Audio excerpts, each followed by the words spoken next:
Thomas and the Pigs. There are lots and lots of farms on the island of Sodor. There are farms with sheep. There are farms with cows. There are farms with goats.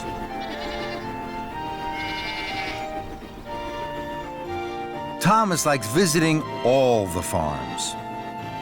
But his favorite farm of all was Farmer Trotter's pig farm.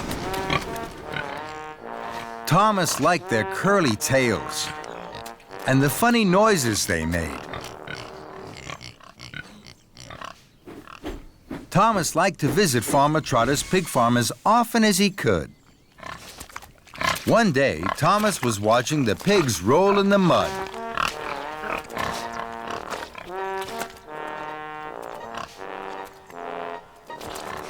Farmer Trotter was happy to see Thomas. Hello, Farmer Trotter. Hello, Thomas. I have some very special news. One of my pigs is going to have piglets today. Thomas was excited. I can't wait to see them. I need some soft straw for the piglets. I'd like you to go to Farmer McCall's right now to collect it. He will be waiting for you. Thomas was happy to help. Yes, Farmer Trotter. So Thomas chuffed cheerfully away with his empty flatbed.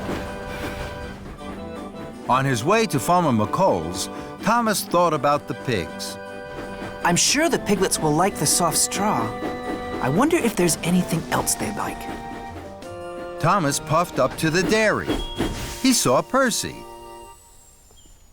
Thomas told Percy all about the piglets. How exciting! I wish I could see them, but I have to deliver this milk. Thomas looked at the milk churns. An idea flew into his funnel. I'm sure the piglets would like some milk. May I have some? Of course you can, Thomas. So the milk churns were loaded onto Thomas's flatbed. Thank you, Percy. I must go. Farmer McCall is waiting for me. And he steamed away. Thomas felt pleased. I wonder what else the piglets might like.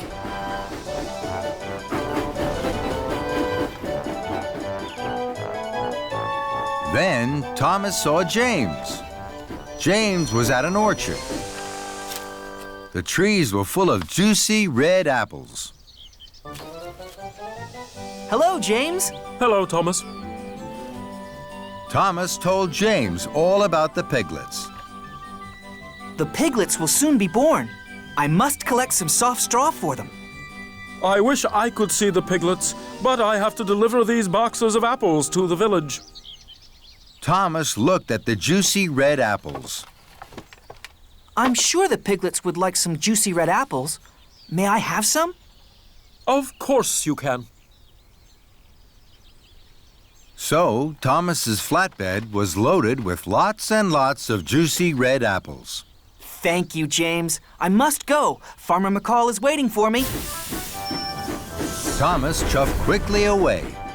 He felt very pleased. I wonder what else the piglets might like. Then Thomas saw some children. They were collecting shiny brown chestnuts. Hello. Thomas told the children all about the piglets. They were very excited. I'm sure the piglets would like some shiny brown chestnuts to eat. Please, may I have some for them? The children were delighted to give Thomas some of their shiny brown chestnuts. Thank you. I must go. Farmer McCall is waiting for me. And Thomas puffed away. He felt even more pleased. At last, Thomas chuffed to Farmer McCall's farm. Farmer McCall was waiting. He was cross. Thomas, you're late. Where have you been? I'm sorry, Farmer McCall. I stopped to collect some milk, some juicy red apples, and some shiny brown chestnuts for the piglets. Farmer McCall looked at Thomas's flatbed. He saw the milk, the juicy red apples and shiny brown chestnuts. Your flatbed is full. You have no room for straw now. Fizzling fireboxes. I didn't think about that. I hope the piglets will like the milk, the apples, and the chestnuts just as much as straw. I must puff straight back to Farmer Trotter's. The piglets will be born soon. So Thomas pumped his pistons and chuffed quickly away. Thomas pulled up at the farm. Farmer Trotter was waiting. He looked at Thomas's full flatbed. He was surprised. Thomas, where's the soft straw? I thought the piglets would like these things just as much as straw. No, Thomas. Piglets need soft straw, and they're about to be born. Thomas felt very silly. I'm sorry. I'll empty my flatbed, then I'll puff back to Farmer McCall's as fast as I can.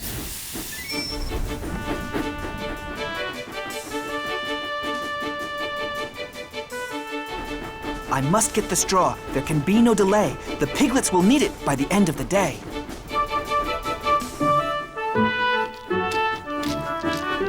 Thomas saw Percy at the water tower. Thomas, I know something else the piglets would like. I'm sorry, Percy. I can't stop. Bye, Thomas. I must get the straw. There can be no delay. I've no time for chatter along the way. Next, Thomas saw James at a junction. Hello, Thomas. I've been thinking about the piglets. I'm sure they'd like... I'm sorry, James. I can't stop. I must get the straw. There can be no delay. I've no time for chatter along the way. Thomas whooshed and he wheeshed. He huffed and he puffed until he arrived at Farmer McCall's farm. It was late. Hello, Farmer McCall. Now I have plenty of room for the soft straw for the piglets. Could you load it right now? Of course I can, Thomas. Thank you, Farmer McCall. I must hurry.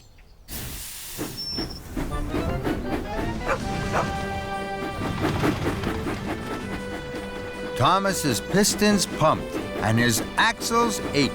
I must puff fast. There's no time for delay. The piglets need straw by the end of the day.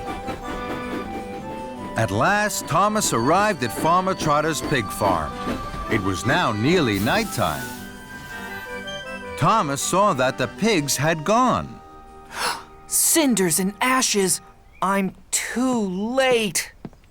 You're just in time, Thomas. I need that soft straw right away. Farmer Trotter unloaded the straw from Thomas's flatbed, and he took it away to make a nice soft bed for the piglets. The piglets have just been born. Thomas was delighted. Bubbling boilers. Look how small they are and how sweet. Thomas could see the piglets really liked the soft straw. Aw, that little piglet is looking at me. I think I'll call him Thomas. Thomas was so happy. His axles tingled and his boiler bubbled. Percy's Parcel. It was a beautiful day on the island of Sodor. The sun was shining in a bright blue sky, and all the engines were very excited. There was to be a special party. It was Sir Topham Hatt's mother's birthday. Sir Topham Hatt arrived at Tidmouth Sheds. He had a special for Thomas. Thomas, you are to collect passengers for the party from Brendam Docks. Thomas was excited. Yes, sir. Percy hoped that Sir Topham Hatt had a special for him, but he didn't. Don't worry, Percy. I'm sure you'll have a special later. But Percy still felt sad. Mavis rolled by and stopped.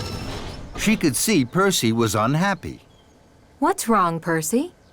I don't have a special. Everybody else does. Don't worry, Percy. I'm sure Sir Topham Hatt will come back with a special just for you. And when he does, be sure to tell me all about it. Just then, Sir Topham Hatt did come back. Percy was surprised. Percy, you have the most important special of all. You must collect my mother's special birthday parcel from Brendam Docks. Then you must deliver it to the birthday party at Knapford Station. Percy beamed from buffer to buffer. Yes, sir. Thank you, sir. Percy was excited. Mavis was right. Percy puffed into Brendam Docks. He gasped. The parcel was the most special parcel he had ever seen. Percy was so proud his firebox fizzed. I must show Mavis straight away. She will be very proud of me. Thomas was at Brendam. He was pleased for his friend. Percy, you have the most important special of all. I know. I'm going to show Mavis my special straight away. But don't you have to go to Knapford Station? Percy didn't want to listen to Thomas. I have plenty of time to puff to Knapford. First, I will show Mavis my special. So, Percy set off for the quarry as quickly as he could puff. Percy steamed into the quarry. He looked for Mavis.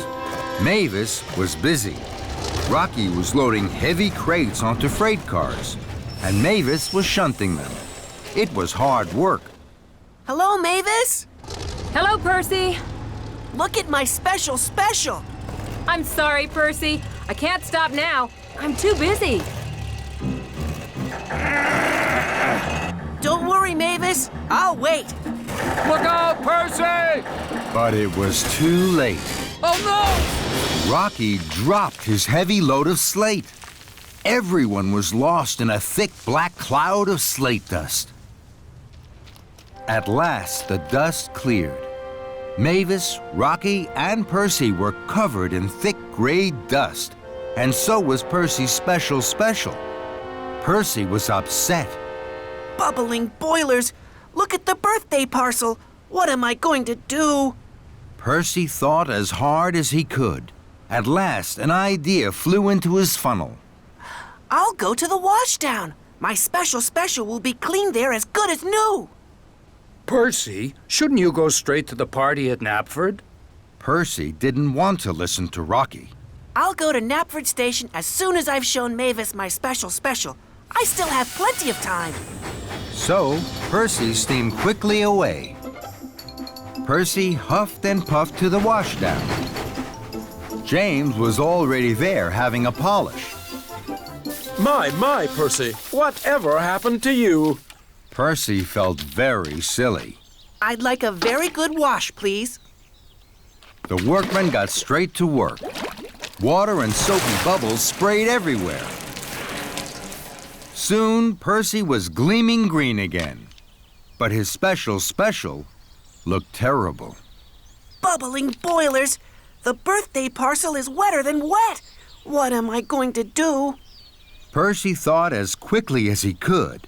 At last, another idea flew into his funnel. I'll take my special to the Sodor Steamworks. Victor will help me. His hot air blowers will dry the birthday parcel. Percy, shouldn't you go straight to the party at Knapford? Percy didn't want to listen to James. I'll go to Knapford Station as soon as I've shown Mavis my special. I'm sure I still have plenty of time. And Percy chuffed quickly away.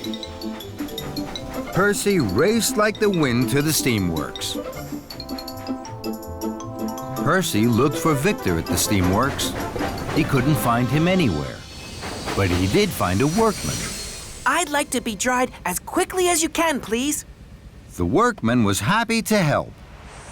Hot air whooshed and whirred all over Percy and all over his special. Soon the workman had finished. Percy felt very pleased until he saw the birthday parcel. Wobbling wheels! It's all crinkled and crumpled. What am I going to do? Percy thought as hard as he could, but this time, no ideas flew into his funnel at all. So Percy steamed sadly away. Percy clickety-clacked slowly along the track. Now he didn't want to show Mavis his special. He had spoiled Sir Topham Hatt's mother's birthday parcel, and he couldn't go to the party at Knapford now. Percy didn't want anyone to see him, so he chuffed into a siding to hide. He felt terrible. Then he heard Mavis and Edward chuff to the junction. Hello, Mavis. You look happy. I am.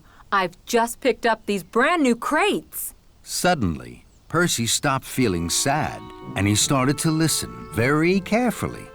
Brand new crates? Victor had just delivered them to the steamworks. I've never pulled brand new crates before.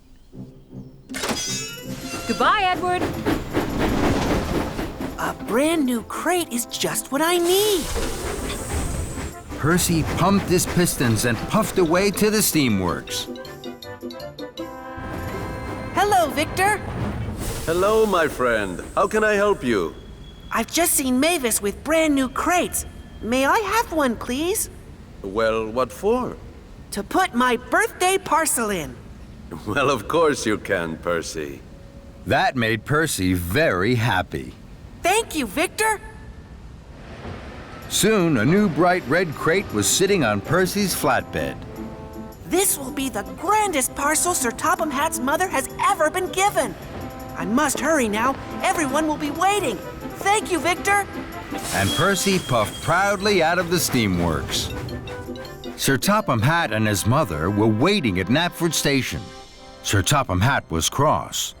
Then Percy puffed in. The brand new bright red birthday parcel looked wonderful. Everyone cheered. Happy birthday, ma'am.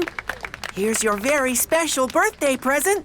Sir Topham Hatt's mother beamed, and even Sir Topham Hatt smiled. As the workmen opened the crate, everyone wanted to see what the present was. Sir Topham Hatt's mother was most excited of all. Then everyone gasped. It was a beautiful portrait of Sir Topham Hatt's mother. Oh, my bottom! What a wonderful surprise! I'm very happy. That's the most special I've ever seen, Percy. Percy smiled from footplate to fender. He was sure he was the happiest engine of Thomas and the Runaway Kite. It was a bright blue morning on the island of Sodor. It was the day of the Sodor Kite Festival. Soon the sky would be full of kites of all shapes and colors. The engines were very excited about the Kite Festival. Thomas was the most excited of all because Thomas liked kites best of all. Thomas puffed into Brendam Docks. He had a very special. He was to collect the winner's cup for the Kite Festival. Thomas gasped when he saw the cup. Oh my! That's the most beautiful cup I've ever seen! Thomas, you must deliver the winner's cup to Knapford Station. Lady Hatt will give it to the winner at tea time. Thomas beamed from buffer to buffer. Yes, sir. I will chuff straight there. Thomas puffed proudly. He wanted everyone to see that he was pulling the winner's cup. Thomas pulled up to a junction. High in the sky, above the treetops, he saw a kite. Fizzling fireboxes. What a wonderful kite.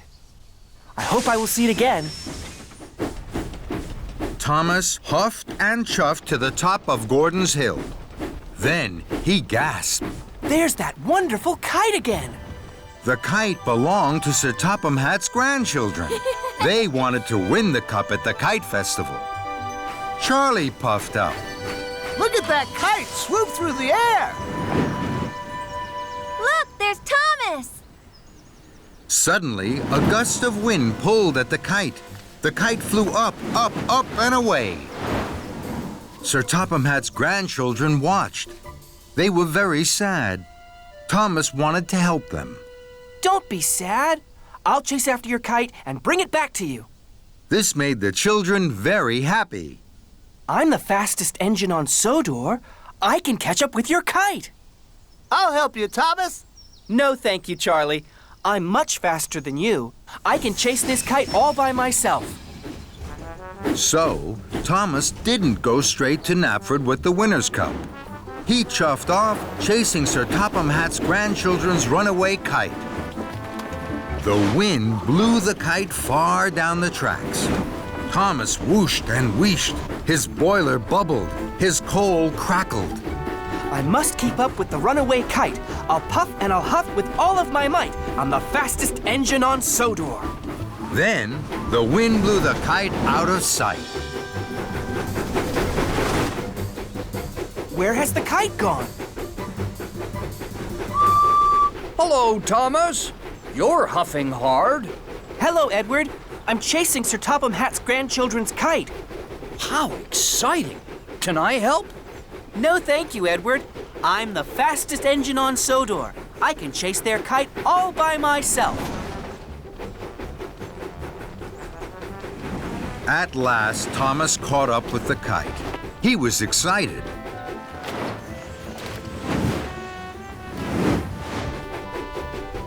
Then, the wind blew the kite another way.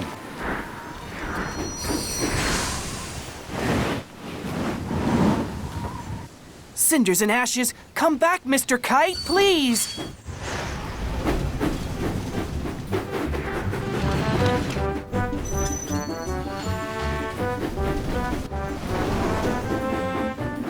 Thomas chased and raced. I must keep up with the runaway kite. I'll puff and I'll huff with all of my might. I'm the fastest engine on Sodor. Then, the wind blew the kite up over the bridge. Emily was on the bridge. She saw the kite. She was surprised. Hello, Thomas. Are you chasing that kite? Yes, Emily. It is blown away from Sir Topham Hatt's grandchildren. I've promised I'll catch it. Can I help? No, thank you, Emily. I'm the fastest engine on Sodor. I can chase it all by myself. And Thomas whooshed on under the bridge. Thomas clattered and clacked. I must keep up with the runaway kite. I'll puff and I'll huff with all of my might. I'm the fastest engine on Sodor. What's wrong, Thomas? Your cheeks are as red as James's boiler. I'm chasing that kite. Let me help. I can chase it with you. No, thank you. I can chase this kite all by myself. I'm the fastest engine on Sodor. So, Percy chuffed off, and Thomas puffed on. At last, the wind dropped. The kite landed in front of Thomas near a junction. Thomas was pleased. Bubbling boilers, I've caught up with you now, Mr. Kite. Thomas whooshed across the junction towards the kite. Then there was trouble. Thomas started juddering and jittering. The flame in Thomas's firebox flickered and fizzled out. Thomas had burned all his coal chasing the runaway kite. Oh my! Oh no! I've run out of coal! Then the wind blew again. The kite flew high in the sky and was gone. I can't puff anymore. I can't chase the kite. I'm not the fastest engine on Sodor. I've broken my promise to the children, and I haven't delivered the winner's cup to Knapford Station. Thomas felt terrible. It's all my fault. Suddenly, Thomas heard an engine chuffing around the corner. It was Charlie. What's wrong, Thomas? I ran out of coal trying to chase the kite. I thought you were the fastest engine on Sodor. I'm not. I was silly to think I could catch the kite on my own. Will you help me, Charlie? Of course I will, Thomas. Charlie gave Thomas some of his coal. Soon, Thomas's firebox was burning brightly. Thank you, Charlie. I'm late. I must deliver the winner's cup to Knapford Station. Can you look for the kite, please? With all my huff and chuff, Thomas. So, Thomas puffed to Knapford with the winner's cup. On his way to Knapford, Thomas stopped at a junction. Percy, Emily, and Edward were waiting. You look sad, Thomas. I didn't catch Sir Topham Hatt's grandchildren's kite. Will you all help me?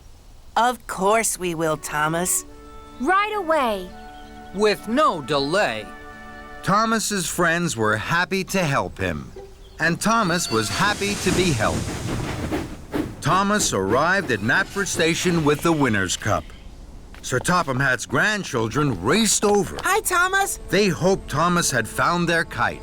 I haven't found your kite, but all my friends are looking for it now. Come with me. So the children climbed cheerfully on board. Thomas puffed to a junction. Suddenly, the kite flew in front of Thomas. There's the kite. Emily, Percy, Edward, and Charlie chuffed to the junction. The kite danced between them. Then it caught its tail on the signal. Hooray! We've caught the kite! The engines tooted, the children cheered. With the help of my friends, we caught the kite. And later that day, at the Kite Festival, Sir Topham Hatt's grandchildren's kite danced best of all, as the wind blew it high up in the sky. And Thomas smiled and smiled. A blooming mess. It was a special day on the island of Sodor. Knapford Station was going to be decorated.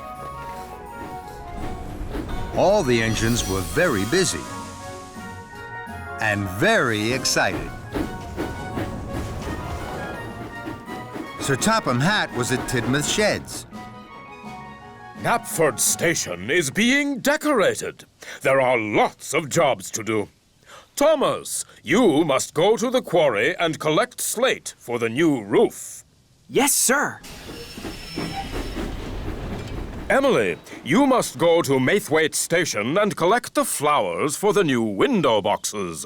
Flowers? How lovely! I know all about flowers. I know that buttercups are yellow. Emily! And then take them to Knapford Station. Yes, sir.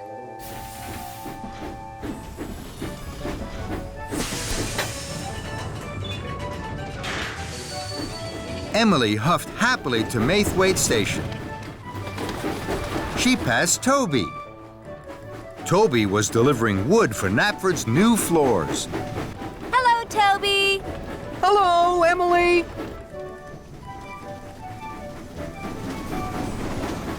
Then Emily passed James. James was delivering pots of paint to paint Knapford's new walls. Hello, James. Good morning, Emily. Emily puffed up to a junction. Mavis was on the bridge above. Hello, Mavis. But Mavis didn't say hello to Emily. Emily was surprised. Mavis? Mavis! Hello? Mavis still didn't say hello to Emily.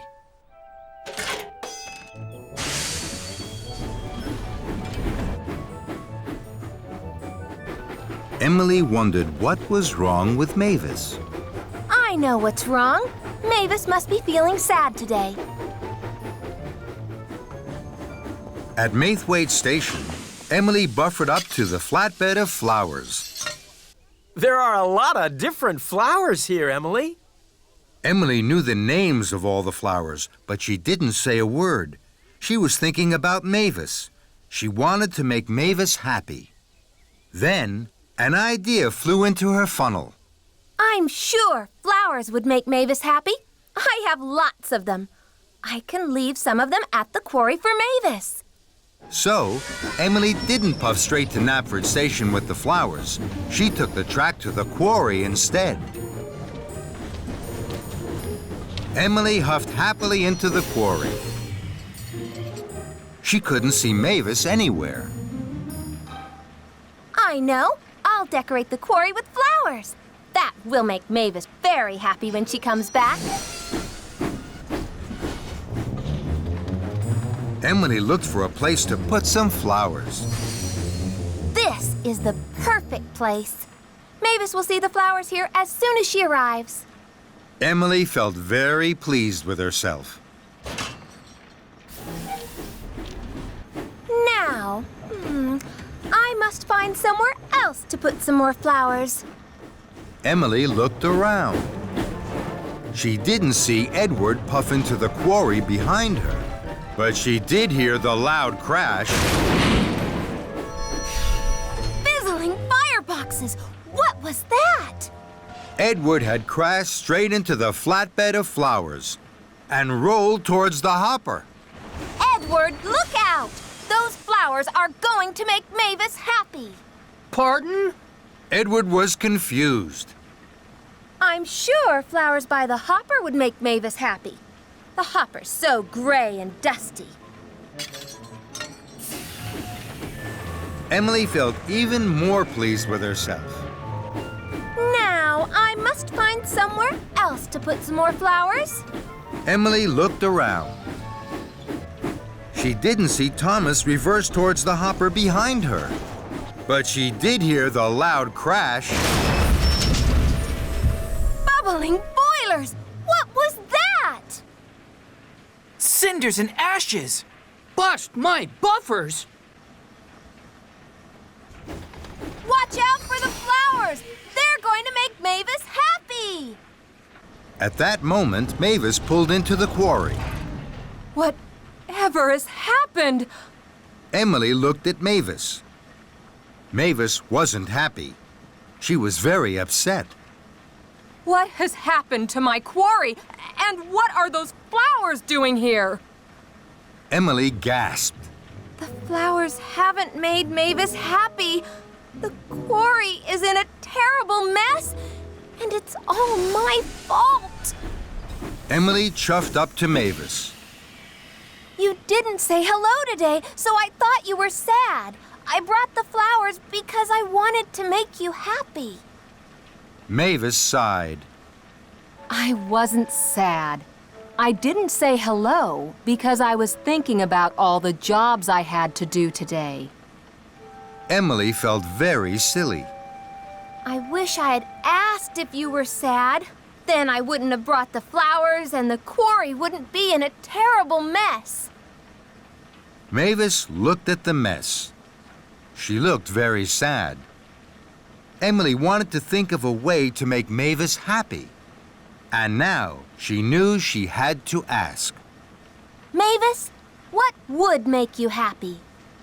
I would like the quarry to be tidy and all the engines to be really useful. Emily felt very pleased she had asked Mavis. Now she knew exactly what to do to make Mavis happy. I can't move. I'm covered in slate dust, and my firebox has gone out. Don't worry, Thomas. I'll shunt you over to the coal hopper. You'll soon be burning brightly again. Thank you, Emily. So Emily worked hard. She puffed and she huffed, and she heaved Thomas to the coal hopper. Then she biffed and she bashed the flower beds away from the hopper so that Edward could shunt his freight car to be filled.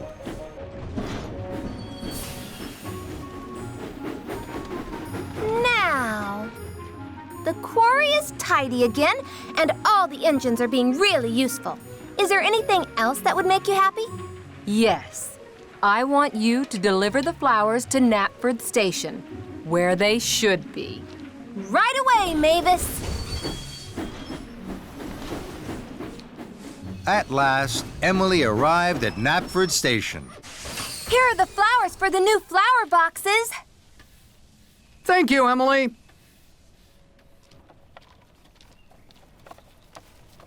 Emily watched as the flowers were unloaded. They looked very pretty. Did you know, Thomas, that those yellow flowers are called buttercups?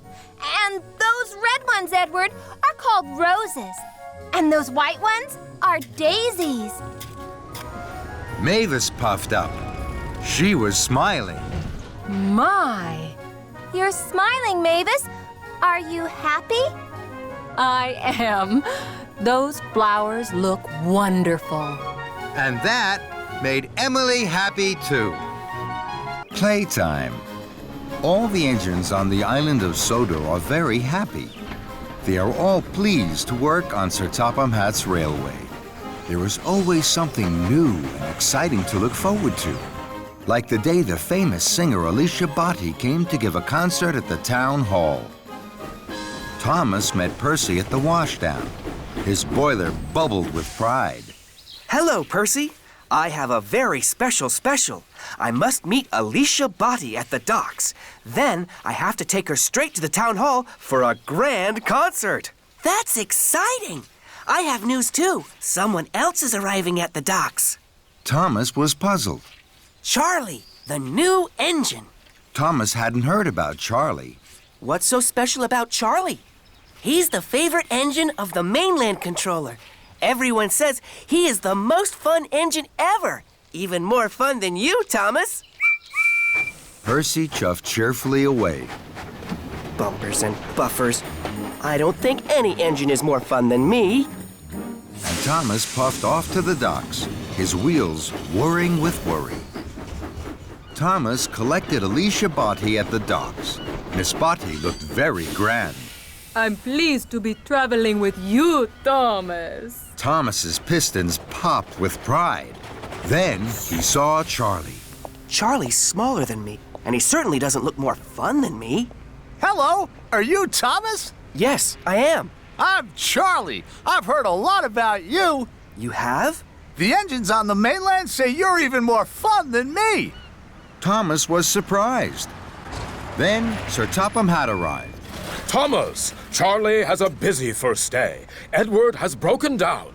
Charlie must pick up Edward's freight cars of seats from the steamworks. Then he has to collect ice cream from the dairy and red carpet from Knapford Station. If Charlie needs help, I'm sure you will look after him. Yes, sir. Yippee! Want to come with me? Why? It'll be fun. Sorry, I'm busy. I heard you were a fun engine. Maybe you're not fun at all. Thomas didn't like being told he was no fun at all. I'll come with you to the steamworks, and then I'll take Miss Botti to the town hall. I'm sure I have plenty of time. So Thomas steamed slowly towards the steamworks, and Charlie followed behind. Thomas chuffed carefully to a junction. Miss Botti smiled sweetly from her passenger car. Charlie pulled alongside. This isn't fun. I'll show you fun. Yippee! Thomas couldn't let Charlie be more fun than him. He pumped his pistons, bubbled his boiler, and fizzed his firebox. The race was on. Thomas and Charlie roared and raced. Their funnels were fiery. They were soon red-faced.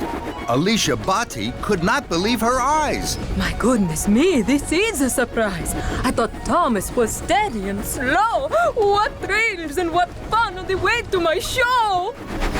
The engines were laughing. The race was such fun. You're quick and you're speedy, but I'm number one. With a whoosh and a wheesh, the two engines pulled into the steamworks. Steady, boys. Who is your friend, Thomas? Charlie. He's new. I'm fun. And I'm Alicia Botti. Miss Botti, it is an honor to have you visit our steamworks. Kevin. Sorry, boss. And while Charlie was coupled up to Edward's flatbed, Miss Botti sang to the steamworks.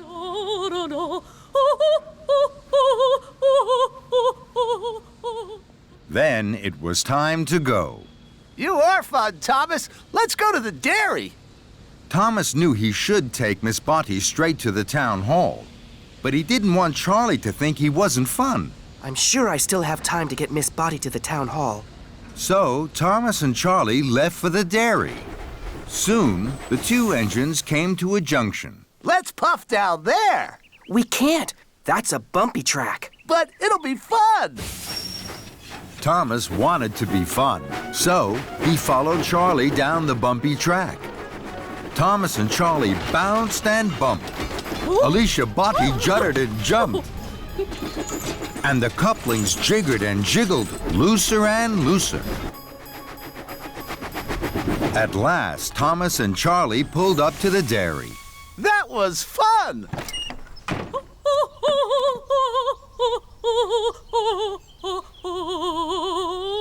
And this is even more fun. We must go, Miss Body. You mustn't be late for the concert. Bye-bye! If you were a really fun engine, you would race me to Knapford. Thomas knew he was late, but he wanted to be really fun. Just one last race, Charlie. Thomas and Charlie thundered and roared. Thomas thought he had never puffed so fast. I'm first! Let's race again! Then Gordon whooshed past. He was huffing grandly. He was taking Sir Topham Hatt to the town hall. Thomas gasped. I'm late. I must whoosh like the wind to the town hall. Thomas pumped his pistons, and he chuffed away quickly in a cloud of steam. I mustn't be late. I mustn't be late. Then there was trouble. Thomas didn't know that his couplings had unhooked. Thomas raced on to the town hall, alone. Thomas steamed to a stop. His cheeks were redder than James's shiny coat. Here I am, sir. Sir Topham Hatt looked hard at Thomas. Here you are, Thomas. But where are Annie and Clarabelle? And where is Miss Botty? Thomas felt terrible. He had been having fun when he should have been really useful. I'm sorry, sir. I've lost them. Sir Topham Hatt boomed. Then you had better go and find them. Thomas puffed to a junction. He had looked for Annie and Clarabelle, but he couldn't find them anywhere. Then Charlie chuffed up. He was on his way to the town hall. Hello, Charlie. I've lost Annie and Clarabelle and Miss Botty. The couplings must have come loose on the bumpy track and snapped when we were racing. Don't worry, Thomas. I have a good idea. What's that? We'll have a race. Whoever finds Annie and Clarabelle first is the #1 fun engine. Thomas was stern. He didn't think that was a good idea. No, Charlie. This isn't the time for fun. This is the time for being really useful. I have a very important job to do. And Thomas huffed away. Thomas chuffed carefully. He was very worried. Then Thomas heard singing. He smiled from buffer to buffer. That's Miss Botty singing! Hooray! Thomas found Miss Botty by the bridge. He had never heard anything as beautiful as Miss Botty's singing. Miss Botty must go. I'm sorry I kept you waiting. And Miss Botty cheerfully waved goodbye as the crowd clapped and cheered. Thomas puffed to the town hall with Annie and Clarabelle. Sir Topham Hatt was cross. At last, Thomas. You've made Miss Botty very late. Not at all, Bertram. Thomas has made me very happy. I've had the ride of my life. So many people to sing to, and such fun. That made Thomas smile, and so did his fun friend Charlie. Splish, splash, splosh. It had been raining and pouring on the island of Sodor. The engines were splattered and sploshed with mud. Thomas liked the rain. It splish-splashed on his boiler and pitter-pattered on his paintwork. Thomas and Rosie had biffed and bashed all day at the shunting yards. Now it was time to go. Come on, Rosie. I'll race you to Tidmouth Sheds. The two friends puffed along the tracks, straight through a very big puddle. Thomas and Rosie were splashed from footplate to fender in muddy rainwater. That was fun. Then, an idea flew into Thomas's funnel. Thomas reversed slowly. Then he pumped his pistons. Here I come, Rosie. Splish, splash, splosh! That's a good game. Here I come, Thomas. Splish, splash, splash! Muddy water splattered everywhere. Then Sir Topham Hatt arrived. He had some important news. Alicia Botti is to sing at a concert in the town hall. The concert will be followed by a grand tea. That's exciting. What fun! Thomas, you must go straight to the washdown. Then you are to collect Miss Botti and myself from Dryaw Station. We will be waiting for you. Yes, sir. Rosie, you must collect Annie and Clarabelle and take them to Dryaw for Thomas. Yes, sir. Right away, sir. See you later, Rosie. And Thomas and Rosie chuffed quickly away. Thomas pulled up at the junction to the washdown. He saw a very big puddle on the other track. Charlie was waiting right by it. He was very muddy. Splashing Rosie was such good fun. I'm sure Charlie would like my game too. And I'm sure I have time for another puddle before the washdown. So, Thomas didn't take the track to the washdown. He took the track through the middle of the very big puddle. Here I come, Charlie! Splish, splash, splosh! Bust my buffers. That's a good game. Thomas huffed happily on. Hooray! This is fun. Now, Thomas wanted to find more puddles. He couldn't wait to play his game with other engines. At the next junction, Thomas waited to chuff left to the washdown. Then he saw a very big puddle on the right track. Emily was waiting. Emily's muddy already. I'm sure she'd like my game, and I'm sure I have time for another puddle before the washdown. Here I come, Emily! Splish, splash, splosh! Muddy rainwater had splooshed all over Emily and all over Emily's flower cars. Fizzling fireboxes! I have to take this flour to the bakery to make the cakes for Alicia Botti's tea. Now Thomas has ruined it. Thomas didn't know he had splashed Emily's flower cars. This is fun. Splish, splash, splosh. I'll soon need a wash. And Thomas chuffed on, chuckling. At the next junction, Thomas waited to chuff to the washdown.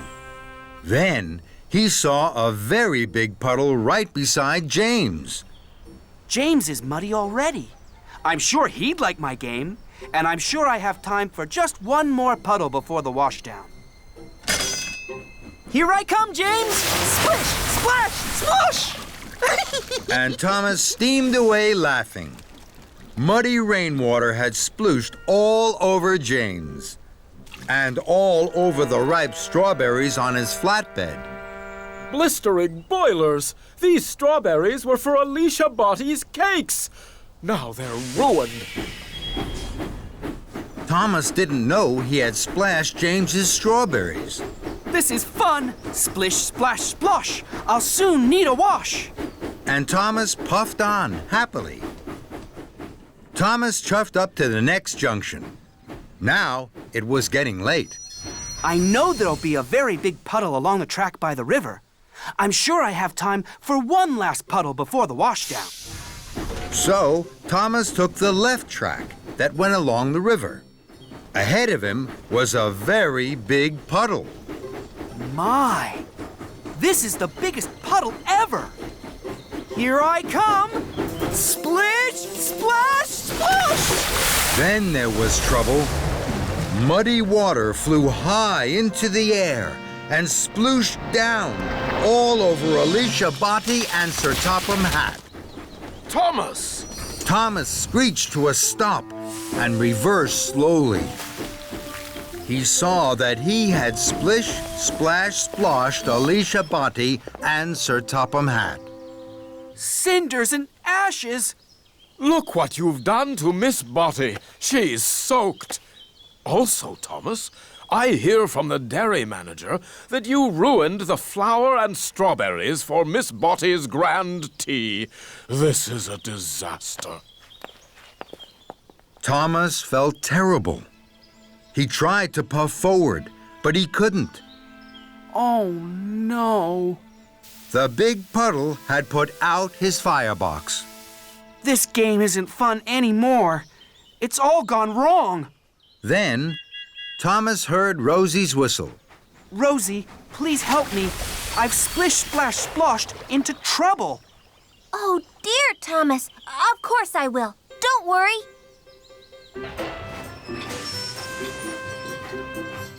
Rosie heaved and huffed Thomas onto dry tracks.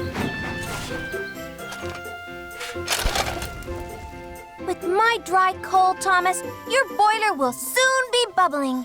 Thank you, Rosie. Now, I can't go to collect Sir Topham Hatt and Alicia Body. Would you take my special for me? Of course I will. I'll go right away. Later, Thomas was once more steaming happily. He pulled up at a junction. There was a very big puddle on the right track. Look at that big puddle. It's perfect for Splish, Splash, Sploshing. No, I'm not going to Splish, Splash, Splosh anymore. I must make sure that Alicia Body's grand tea is on time. And Thomas puffed along the left track to the bakery and away from the big puddle. Thomas arrived just as James and Emily had delivered fresh strawberries and flour to the bakery. Your silly game means we'll be late for the concert. No, you won't. I'll wait here for the cakes. Then I'll deliver them. You can go to the washdown, then you'll both be clean for the concert. Thank you, Thomas. Now I'll be shiny and best, and gleam more than the rest. Thomas puffed in with the fresh strawberry cakes for the grand tea. You're just in time, Thomas. Thank you, sir. I'm sorry I caused confusion and delay. Rosie puffed up to Thomas. I found another puddle. It's perfect for our game. We can play again. No, thank you, Rosie. I think I've done enough Splish, Splash, Sploshing for one day. Double trouble. All the engines were very excited. They chuffed cheerfully and chattered as they clattered along the tracks. Today was Sir Topham Hatt's birthday, and there was to be the grandest birthday party on Sodor. Thomas had a very special. He was to pick up Sir Topham Hatt and Lady Hatt for the party. As Thomas approached Maithwaite Station, he gasped. Ahead, he could see Sir Topham Hatt already on the platform. Cinders and ashes, I must be late. Thomas pulled into the station. He was worried. I'm sorry, sir. I thought I was early. Sir Topham Hatt turned around. Thomas gasped. Sir Topham Hatt had a mustache. Thomas was so surprised he nearly popped a piston. Thomas, my good friend, you're looking perfectly polished today. Thank you, sir. Sir Topham Hatt chuckled so loudly his top hat wobbled. Thomas was puzzled. Sir Topham Hatt never chuckled so loudly that his top hat wobbled, and Sir Topham Hatt never called Thomas his good friend. I know, Thomas. Let's go to the Whispering Woods. It's one of my favorite spots. We have plenty of time before the party. All aboard! Now Thomas was even more puzzled. He wanted to ask about Sir Topham Hatt's new mustache and why he was acting so strangely. But Thomas didn't want to look silly. So he decided not to ask. Thomas pulled away from Maithwaite Station and chuffed towards the Whispering Woods. Thomas puffed up to the Whispering Woods. Edward was there. Edward had brought children to visit the woods. Then he was to take them to the party. Hello, Edward. Hello, Thomas. You look worried. Thomas was worried. But before he could explain, Sir Topham Hatt climbed down. Marvelous! What fun! Please, sir, we can't stay long. The children mustn't be late for the party. Oh, party smarty, Thomas. We have plenty of time. You worry too much. And Sir Topham Hatt strode off. Hello, children. Who'd like a game of hide and seek? Did Sir Topham Hatt say a game of hide and seek? Yes, he did. And Thomas's wheels wobbled with worry. Sir Topham Hatt played hide and seek for a long time. He was very happy. So were the children. Edward was puzzled. Sir Topham Hatt never plays hide and seek. I know. And what's that on his face? A mustache. It just appeared. Today, Sir Topham Hatt doesn't seem like Sir Topham Hatt at all. Just then, Sir Topham Hatt came back. Thomas wanted to ask him if he was feeling all right, but he didn't want to look silly. Thomas knew that silly engines weren't really useful engines, so he didn't ask any questions. We must hurry now, sir. We'll be late. And so will the children. But Sir Topham Hatt wasn't worried. Don't hurry the children, Edward. Let them play. Edward was so surprised his boiler bubbled. Then Sir Topham Hatt jumped aboard Annie and waved to all the children. Thomas's wheels clickety-clacked. He puffed and he huffed along the track. He knew they were late for the party. Thomas stopped at the junction. Suddenly, Sir Topham Hatt jumped out of Annie and climbed up to the signal box. I won't be a moment, Thomas. Thomas was amazed. So was the signalman. Sir Topham Hatt never came into his signal box. Hello there. May I have a turn? Thomas looked up. He saw Sir Topham Hatt pull a lever. Then Thomas heard Gordon's whistle. Cinders and ashes. Here comes Gordon. Gordon had all the important visitors aboard the express. He was taking them to the party. With a clang and a clatter, the points changed. Gordon and the express were no longer on the express track. They were now on a branch line heading away from the party. Thomas heard Sir Topham Hatt whoop for joy. Hooray! Fizzling fireboxes. I must ask Sir Topham Hatt why he's being so strange. But when Sir Topham Hatt came down from the signal box, Thomas didn't say anything. He still didn't want to look silly. What fun! All aboard, Thomas!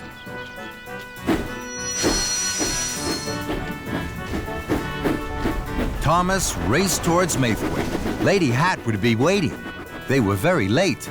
Thomas was worried. First, Sir Topham Hatt had a mustache. Next, he wanted to play hide and seek with the children. Then he sent Gordon off the express line and away from the party.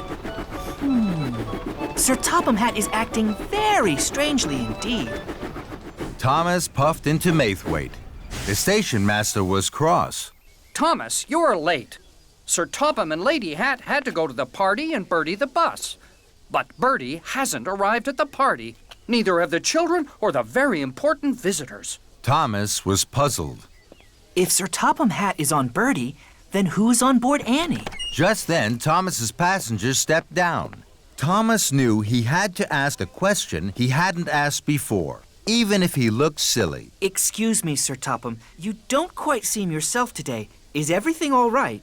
Thomas's passenger beamed brightly. Yes, Thomas, but I'm not Sir Topham Hatt. I'm Sir Lowham Hatt, Sir Topham's brother. Thomas was amazed. That explained everything. But he wished now that he had asked his question earlier. Now there was no time to waste if he wanted to be a really useful engine. Bertie must have broken down. We must find him right away. Sir Topham Hatt's brother was very excited. Hooray! Another game of hide and seek! Now Thomas was stern. No, Sir Lowham Hatt. I have to work hard and quickly. Otherwise, your brother's party will be spoiled. So Lowham boarded Annie, and Thomas puffed away. Thomas found Bertie the bus. Smoke billowed from his engine. Bertie looked very unhappy. So did Sir Topham and Lady Hatt. Thomas, where have you been? Just then, Sir Topham Hatt's brother stepped down from Annie. Sir Topham Hatt sighed. Oh, no, Lowham. Have you been up to your old tricks again? Absolutely right, Topham. I've been having a wonderful time with Thomas. Sir Topham Hatt didn't think this was funny at all. Lowham, you have caused confusion and delay. We must hurry. Thomas delivered Sir Topham Hatt, his brother, and Lady Hatt to the party just in time. The party looked grand. But Thomas couldn't stay. he had work to do. First, Thomas chuffed to the Whispering Woods. Edward was very happy to see Thomas. Go straight to the party with the children, Edward. Sir Topham Hatt is waiting. It was his brother, Sir Loam, who was playing hide and seek. Next, Thomas found Gordon. Gordon was huffing and puffing as slowly as a snail down a rickety branch line. Ugh, the indignity. Hurry, Gordon, to the next express line. Race like a rocket to the party. That made Gordon very happy. At last, Thomas chuffed back to the party. Edward and Gordon were already there. What a wonderful party! And it was. Everyone was laughing. Then Thomas and his friends heard something very extraordinary. Sir Topham Hatt chuckled even louder than his brother. And that made Thomas happiest of all. The early bird. On the island of Sodor, all of the engines on Sir Topham Hatt's railway are busy. Gordon pulls the express. Percy delivers the mail. And Thomas puffs and chuffs cheerfully on his branch line. One morning, Thomas's fireman fanned his firebox ready for work. Thomas saw that his best friend Percy wasn't there. Good morning, James. Have you seen Percy? No, I have too much to do to see Percy. Then, Sir Topham Hatt arrived. Thomas, Percy has popped a piston. He has to go to the steamworks to be fixed. Percy won't be able to deliver the mail tomorrow morning. You must do it for him.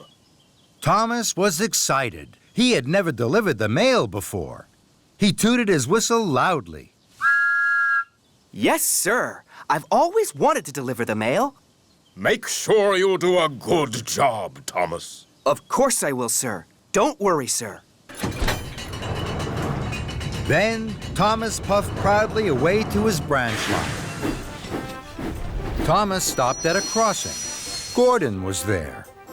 Percy is being fixed. Tomorrow, I'm going to deliver the mail run for him. Percy's mail run? Have you asked Percy how to do it? Don't worry, Gordon. I know all about delivering the mail. Do you indeed? Then the gate opened, and Thomas puffed quickly away.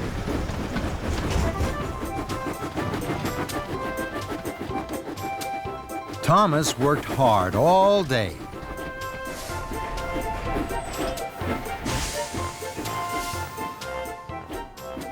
That night, he went to see Percy at the steamworks. Percy didn't look happy. Is your piston fixed, Percy? No, it's still broken. Don't worry. I'm going to do your mail run tomorrow. Thank you, Thomas. Shall I tell you what to do? I know what to do, Percy. Now, I have to go to sleep. I shall be up very early. Well, if you're sure, Thomas. Very sure, Percy. I have to go back to Tidmouth now. I need lots of sleep. Goodbye. Percy watched as Thomas chuffed away. The next morning, Thomas woke up very early. He felt very proud to be pulling the mail trucks. There wasn't a peep to be heard as Thomas chuffed across the island. Everyone was fast asleep. First, Thomas puffed to the quarry. I must let the quarry manager know that the mail is here.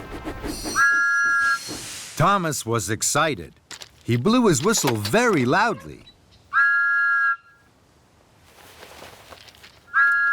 And then he chuffed cheerfully away. Thomas hadn't seen that his loud whistle had woken up Mavis. Who's making that noise? Next, Thomas chuffed to the docks. I must let the dock manager know that the mail is here. Thomas was excited. He blew his whistle even louder. And then he chuffed cheerfully away. What Thomas hadn't seen was that his good morning whistle had woken Cranky up. Who woke me up? This is fun!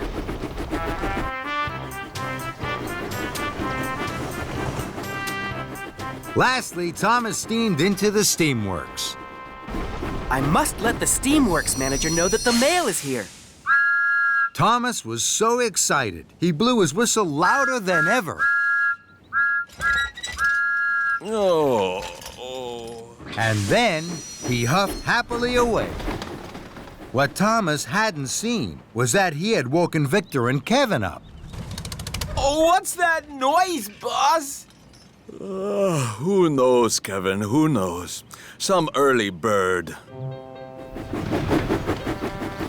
Thomas worked hard all morning. Everywhere Thomas went, he blew his whistle loudly.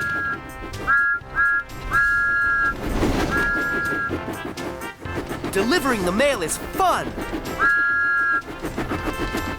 Soon, Thomas had delivered all the mail. It was time for him to puff back to Tidmouth Sheds for a rest. As Thomas passed through the quarry, he saw Mavis. Her freight cars were being loaded with slate. Then there was trouble. Mavis hadn't lined up her freight cars under the hopper. Slate spilled everywhere. That's strange. Mavis never makes mistakes. What Thomas didn't see was that Mavis was fast asleep under the hopper. That's why she had put the freight cars in the wrong place. Next, Thomas passed through the docks. Cranky was unloading some big crates from a ship. Then there was trouble. Cranky dropped the crates. They fell to the ground with a smash and a crash. That's strange. Cranky never makes mistakes. What Thomas didn't see was that Cranky had fallen fast asleep. That's why he had dropped the crates. Thomas pulled into Tidmouth Sheds. He wanted to tell Percy all about the mail delivery, but Percy wasn't there. Sir Topham Hatt was there. He was cross. Someone woke Mavis up too early by tooting too loudly on their whistle. Then someone woke up Cranky at the docks and Victor at the steamworks. Now they have all made silly mistakes. Thomas knew he had woken everyone up with his cheerful whistle. He felt terrible. I'm very sorry, sir. It was me. Then, Thomas, as Percy is still not fixed, you must do a better job tomorrow. I will, sir. I promise, sir. Then Gordon arrived. He had heard all about Thomas's trouble with the mail run. You were right, Gordon. Delivering the mail is a hard job. I should have asked Percy what to do. And this time, I will. That evening, Thomas visited Percy at the steamworks. He asked him all about delivering the mail, and Percy told him all about being quiet. The next morning, Thomas set off early, pulling the mail cars. He stopped at the quarry. This time, he didn't blow his whistle. He puffed very quietly so that he didn't wake Mavis. Next, Thomas stopped at the docks. He didn't blow his whistle here either. And he didn't wake Cranky up.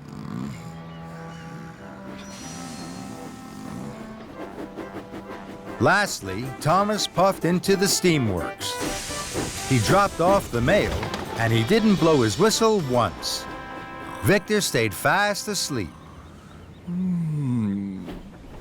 But Percy had woken up early to see his best friend Thomas. Well done, Thomas. You did everything right. Thank you, Percy. Now I know the most important thing about delivering the mail. You have to do it quietly. Percy was so happy for his friend that he wanted to toot out loud. Then he looked at Thomas. Thomas had fallen fast asleep. Sleep well, Thomas. And Thomas snored the sleep of an engine who had done a very good job. Time for a story. It was a beautiful day on the island of Sodor. The sun was shining and the birds were singing.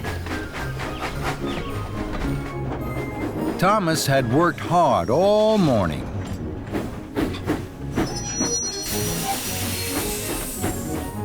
He tooted happily to the children as he chuffed back to Tidmouth Sheds.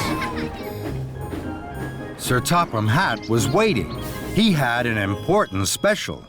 This afternoon, there is to be a special story time for the children at the library. I need an engine to collect the new storybooks from Maithwaite Station and take them to the library. Thomas wished his hardest that he would be given the special. Listening to stories with the children was his favorite thing to do. Thomas, you will deliver the special. Make sure the books are at the library on time. Thomas was excited. Yes, sir. And Thomas chuffed cheerfully away. Thomas puffed fast along the tracks. I mustn't be late for story time. I'll chuff and I'll puff to be there on time.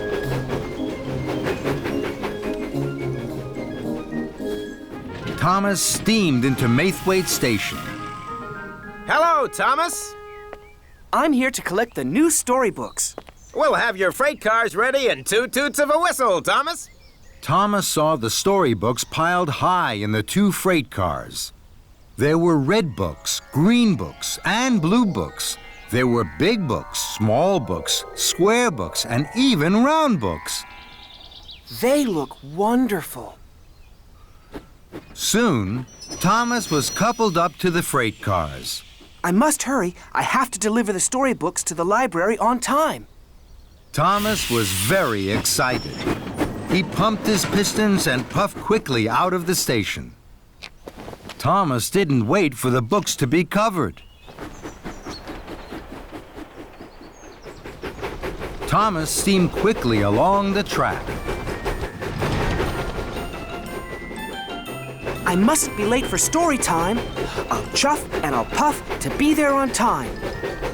The books began to jiggle and joggle, but Thomas didn't notice. Thomas puffed fast towards the junction. He could see the signal ahead was red. I don't want to stop. The children are waiting for their special story time. Then an idea flew into his funnel. I can take the branch line. I know there aren't any junctions on that. So, Thomas puffed quickly down the branch line.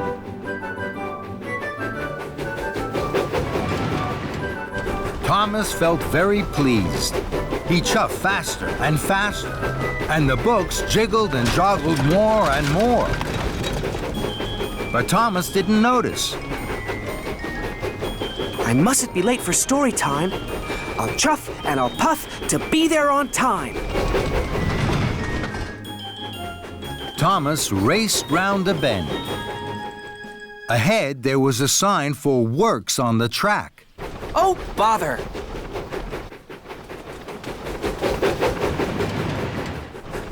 I'm sure the works on the tracks won't stop me.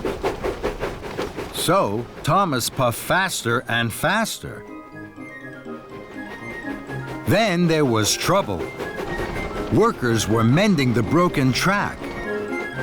The broken track was very bumpy. Thomas bumped and jumped. The books jiggled and joggled. Then Thomas hit the biggest bump of all. Whoa! Cinders and ashes! The freight cars bounced high in the air. They crashed and bashed. They clattered and shattered down to the tracks. Thomas put on his brakes. The books flew high and wide through the air and landed all over Farmer McColl's field. Oh my! The freight cars are broken. The storybooks are all over the field, and the children now won't have their special story time. And it's all my fault. I was in such a hurry to be on time, I didn't want to wait. I should have waited for the books to be covered, and I shouldn't have taken the bumpy branch line. Oh dear. Fizzling fireboxes. What am I going to do? Thomas looked at the storybooks. The sun was shining on them. The books looked even redder and greener and bluer than they had in the freight cars. The storybooks look so pretty in this field. I wish the children could see them. Then an idea flew into his funnel. I'll bring the children to the storybooks. They can have a picnic story time in the sunshine. That really will be special.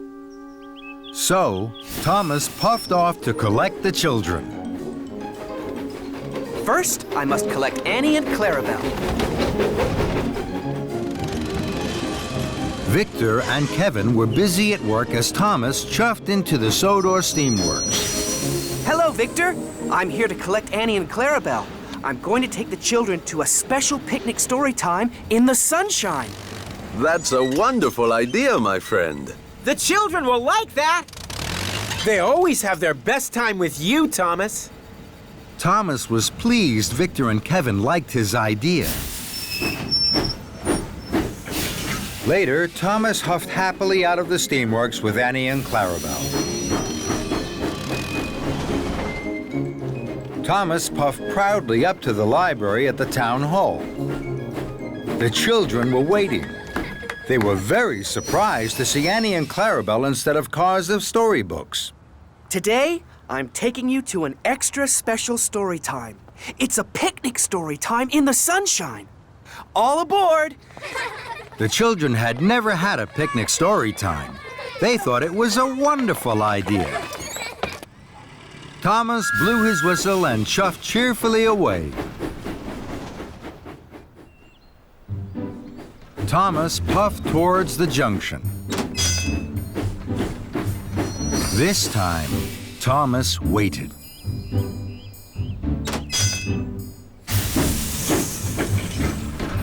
Then he took the branch line back to Farmer McCall's field.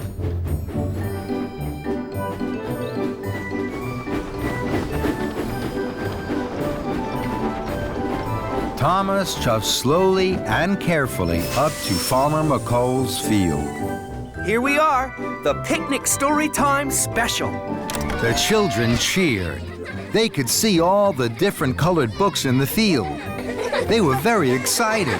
This was the best story time ever. Thomas watched as the children ran onto the field. They each picked up a book, and their teacher began to read with them. This is a story, children, all about a little boy. A little boy who didn't like waiting. He didn't like waiting because he thought he'd miss out on all the good things. But then he found out that good things are worth waiting for. As the story began, Thomas looked at all the happy children. He smiled his biggest smile. The children's picnic story time really is worth waiting for. Steamy Sodor. All the engines on Sodor like to be really useful. They huff and they puff to do their best for Sir Topham Hatt's railway. And sometimes that means doing a job they have never done before. One morning, Sir Topham Hatt had a new job for Thomas. Victor has to go to the transfer yards. He has to see one of the little engines. He will be away all day. You must look after the steamworks, Thomas. Victor will tell you all you need to know. Make sure you listen carefully. Yes, sir. Thomas was excited. The Sodor Steamworks is one of my favorite places on the island. Today, I'm going to be in charge. That's a very important job, Thomas. Good luck. Thank you, Percy. And Thomas puffed proudly away to the steamworks and his new job. Victor was waiting for Thomas at the steamworks. Thomas was very excited. His boiler bubbled and his firebox fizzed. Hello, my friend. This is a big day for you. The steamworks will be very busy. Not too busy for me, Victor. I like being busy. That's good, my friend. Now, when an engine comes in, you have to listen carefully to their problem. If you need help, ask Kevin. That's right, Thomas. When you're in a fix, look no further. Just ask Kevin. It'll save you bother. Thank you, Kevin. Are you listening, Thomas? Yes, Victor. But Thomas was too excited to listen. He wanted to get on with his very important job. Don't worry, Victor. I know just what to do. Hurry, Victor. You'll be late for the little engines. Very well, my friend. Good luck. And Victor steamed away. Thomas was now in charge. Soon, Spencer steamed sulkily into the steamworks. His shiny silver paintwork was scratched and scuffed. Spencer was surprised to see Thomas. Where's Victor? He's away today. I'm in charge. Spencer was worried. Oh my, Spencer. You are in a mess. I'll check you over from wheels to whistle. Put Spencer up on the hoist, please, Kevin. Kevin was worried. Are you sure, boss? I mean, Thomas? I don't think Spencer needs to go on the hoist. I mean, he needs a repaint, boss. But Thomas wasn't listening to Kevin. He was too excited. He was in charge of the steamworks. Put Spencer up on the hoist, Kevin. Over here, Spencer. Please, if you don't mind. Please. Thank you. So, Spencer huffed huffily to the hoist. Then, Henry chuffed in. Henry wasn't well. He spluttered and stuttered. He wheezed and sneezed. Henry was surprised to see Thomas. What are you doing here, Thomas? Victor is away today. I'm in charge. Henry sighed. Then, he wheezed. Then, he sneezed.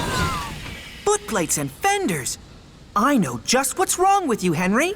You have been given the wrong coal. Henry gasped. No, Thomas. It's not my... But Thomas wasn't listening.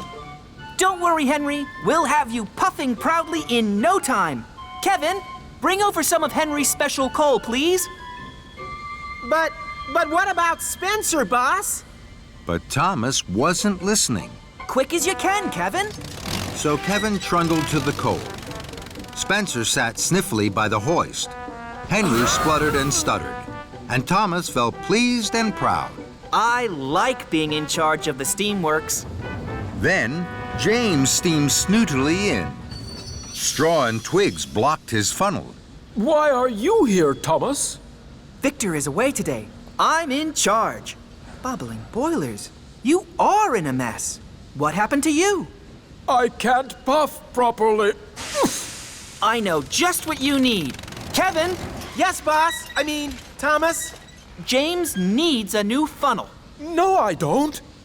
But Thomas wasn't listening to James.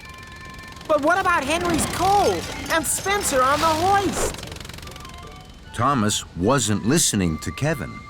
Find the spare funnel, please. Kevin was now very confused. To find the funnel, he had to put down Henry's coal. But first, he had to raise Spencer on the hoist. It was all too much for Kevin. Oh, dear, boss. Thomas. Don't worry, Kevin. I'm in charge. Then there was trouble. Kevin reeled and rolled back towards the hoist. And with a biff and a bash, he hit a big green button. That made Spencer shudder into the air. Trembling tracks, what's happening? Kevin gasped. Heaving hooks! Sorry, Spencer. Then Kevin dropped Henry's coal right in front of Henry's nose. Bust my boiler and crashing coals. Kevin rocked and rolled into James. Mind my shiny red paintwork. James was so upset, he blew the biggest puff of steam he had ever blown. All over Victor. Victor had just arrived from the transfer yards. Now he was covered from buffer to buffer in twigs, soot, and straw. Victor's wheels wobbled and his steam stuttered. Sizzling Sodor! What has happened to my beautiful steamworks? Thomas looked at Victor, and then at the mess and the muddle. Cinders and ashes. This is all my fault. No, boss. I mean, Thomas, I'm sure it's my fault. I'm sorry, boss. I did try to say, boss.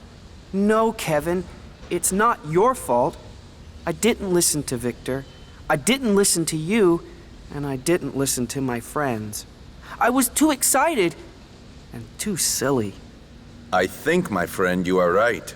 What will you do now? I'm sorry to all of you. Now I'll listen to you, and I'll make sure you're all fixed properly. So, Victor and Thomas went first to Spencer. I don't need checking from wheels to whistle. I need new paint for my scuffs and scratches. This time, Thomas listened. Don't worry, Spencer. You'll be sparkling silver in no time. That made Spencer very happy. Next, Victor and Thomas talked to Henry. I have my special coal, but there's something wrong with my firebox. It makes me wheeze and sneeze. Don't worry, Henry. Your firebox will be cleaned. You won't wheeze and sneeze anymore. And Thomas was right. Pumping pistons. No more wheezes and sneezes. That's much better. Lastly, Victor and Thomas listened to James. I don't need a new funnel. I need my old funnel cleaned and polished. James, you will have the most perfectly polished funnel on Sodor. Oh. James's funnel was shining like the sun. James smiled from fender to footplate. Soon, all the engines were fixed. They were ready to be really useful again. Well done, my friend. Time to go home. Not quite, Victor. It's time to say thank you to Kevin. Anytime, boss. I mean, Thomas. And everyone laughed and laughed and laughed. Henry's good deeds. There are lots of beautiful birds on the island of Sodor. The engines know their names and their songs. One day, the engines were especially excited. A new bird had been seen on the island. Sir Topham Hatt arrived at Tidmouth Sheds. He had important news. The Sodor Warbler has arrived back on the island. Very few people have ever seen this bird, so a lot of visitors will be coming to our island. You will all be very busy taking them to spot the bird. Remember your passenger cars at all times, and remember not to frighten the warbler. Henry was worried for the warbler.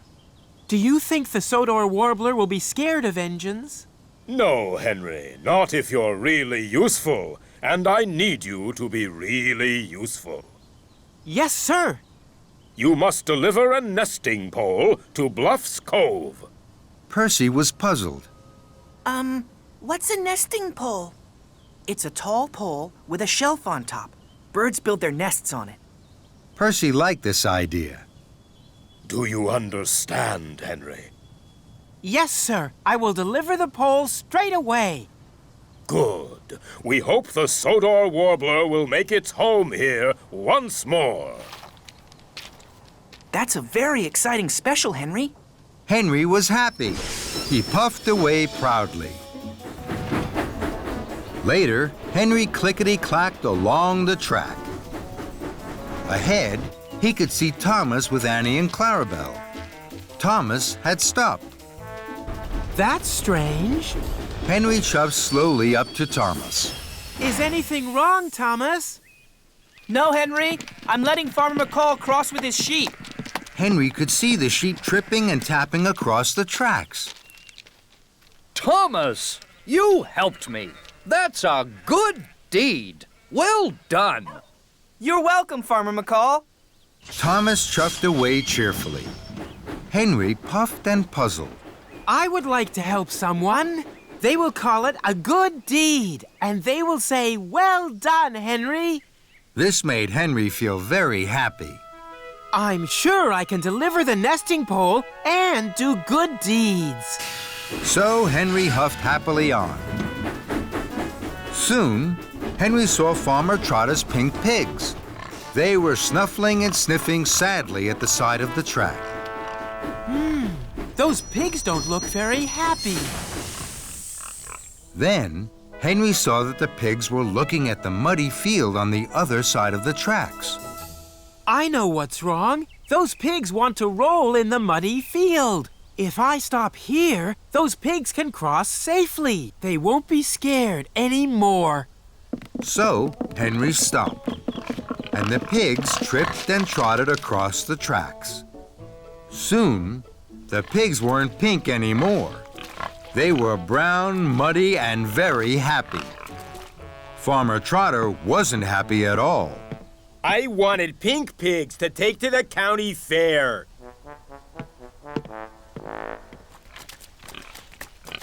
Henry was sorry. Oh dear, Farmer Trotter is cross. I didn't help at all.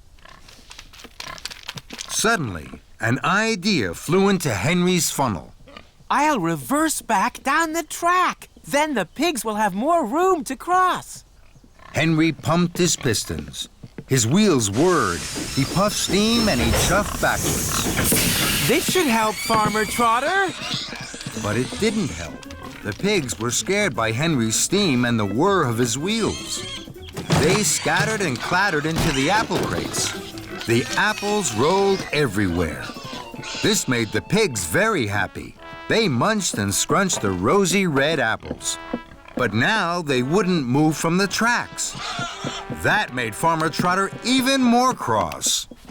Bust my buffers. My idea wasn't a good deed at all. Just then, Thomas puffed up on the down line. Annie and Clarabelle were full of visitors to see the Sodor warbler. Cinders and ashes. How am I going to puff through? The Sodor warbler has been spotted in the Fenland fields. I'm in a hurry. I'm sorry, Thomas. I was trying to help Farmer Trotter.